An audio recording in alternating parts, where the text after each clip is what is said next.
मुझे जब जब पार्लियामेंट में बोलने का मौका मिलता है, मैं जनता के मुद्दे उठाता हूं और शायद ऐसे टॉपिक्स उठाता हूं जिसे आमतौर पर संसद में नहीं उठाया जाता है। लेकिन क्या जनता के मुद्दे उठाना, पब्लिक इश्यूज पे बात करना कोई अपराध है? क्या मैंने कोई गुनाह कर दिया, कोई गलती कर दी? Have I done something wrong? ये सवाल आज मैं इसलिए पूछ रहा हूं क्योंकि आम आदमी पार्टी ने राज्यसभा सेक्रेटेरिएट को ये कहा है कि राघव चड्ढा के पार्लियामेंट में बोलने पर रोक लगा दी जाए। जी हां, आम आदमी पार्टी ने पार्लियामेंट को यह सूचित किया है कि राघव चड्ढा को पार्लियामेंट में बोलने का मौका ना दिया जाए। अब भला कोई मेरे बोलने पर रोक क्यों लगाना चाहेगा? मैं तो जब बात करता हूं देश के आम आदमी की बात करता हूं।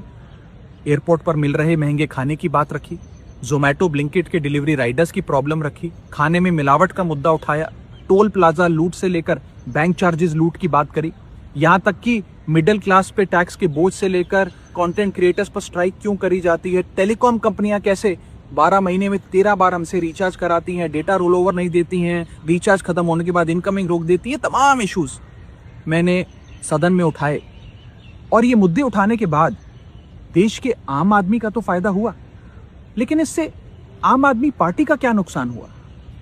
भला कोई मुझे बोलने से क्यों रोकना चाहेगा? कोई मेरी आवाज को क्यों बंद करना चाहेगा?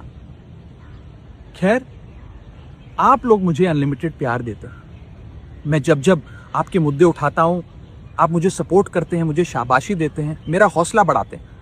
मैं आपको कहना चाहता हूं थैंक यू। ऐसे ही मेरा हाथ और मेरा साथ थामे रखिएगा, छोड़िएगा मत। मैं आपसे हूं और मैं आपके लिए हूं। और जिन लोगों ने आज पार्लियामेंट में मेरे बोलने का अधिकार मुझसे छीन लिया, मुझे खामोश कर दिया, मैं उन्हें भी कुछ कहना चाहता हूं। मेरी खामोशी को मेरी हार मत समझ लेना। मेरी खामोशी को मेरी हार मत समझ लेना। मैं वो दरिया हूं जो वक्त आने पर सैलाब बनता है। जय हिंद।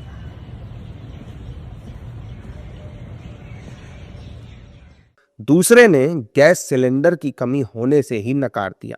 दरअसल कांग्रेस के वरिष्ठ नेता बीरेंद्र सिंह ने राज्यसभा चुनाव को लेकर कहा कि 12 साल तक जिस पार्टी में संगठन ना हो वो कमजोर ही होगी। संगठन ही किसी न किसी रूप में पार्टी को मजबूती देता है।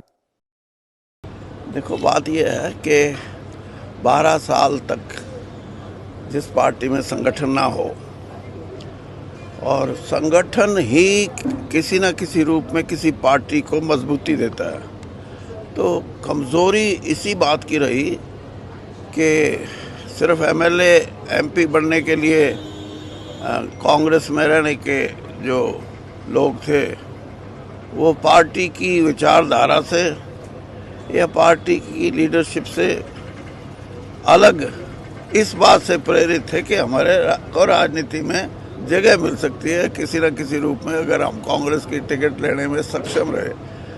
वहीं दूसरी तरफ मध्य प्रदेश के पूर्व मुख्यमंत्री कमलनाथ ने एलपीजी संकट को लेकर स्पष्ट किया कि इतना बड़ा कोई संकट नहीं है जितना कि माहौल बनाया जा रहा है। बहुत ये तो अव्यवस्था है, ऐसी कोई कमी नहीं है, पर ये एक माहौल बना लिया कि कमी है। मैं तो शोक यात्रा में आया हूँ। कमलनाथ और बीरेंद्र सिंह के बयान पार्टी आला कमान की सोच से बिल्कुल अलग हैं।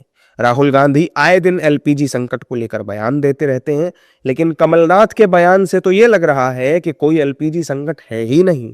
वहीं बीरेंद्र सिंह संगठन को कमजोर बताकर राहुल गांधी के नेतृत्व पर ही सवाल उठा रहे हैं।